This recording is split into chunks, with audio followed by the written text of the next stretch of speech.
So this story I did want to talk about. I wanted to cover with you about the 1,000 open prostitution cases in Brooklyn that are going to be wiped from the files. Let's do it.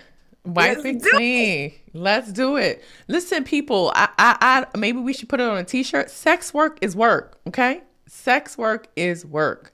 And once you destigmatize sex work, then you can really address the issue at hand, which is that women make less money than men, right? And so now you have people in the pandemic and you have all of these people with college educations and all of these accolades in their life, but they're like, I need to make money, so I'm going to start an OnlyFans, right?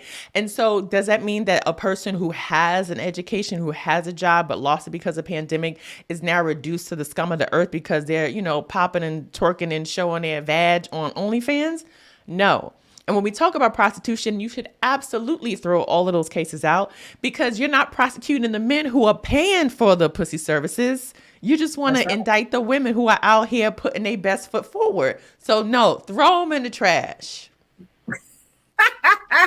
And let's just keep it real. Also, we are disproportionately prosecuted for these crimes as well, right? As people of color, black and brown people. So there's that point too. Like, what we really need to understand that when it comes to abortion, when it comes to sex work, when it comes to marijuana, we are always getting the worst of the worst, right? Absolutely. And now, I don't know if you talked about this before I got here, but like it's all indicative of what's happening with the stock market, right? It's like when the common people understand the rules to the game, then they change the rules. Right. And so, of course, it's a problem when you have black and brown women out here prostituting and making money via sex work. But when you have high class escorts, they get book deals and movies made about them and a slap on the wrist and, sent to the feds in a nice country club prison for like 16 months. And they come back out with their dignity in check. Right. Even Martha Stewart, she went to prison for for insider trading and they came out and got all her shit back.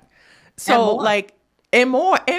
And now she going into cannabis and hanging out with Snoop Dogg. Like, so the rules, when we talk about this, and this can be for any story that we talk about, the rules are always going to be different and they always change once the people in power realize that the minions are getting some of the, fruits of their labor. And so that's when everything shifts. And so I tell Ida this every single day, y'all.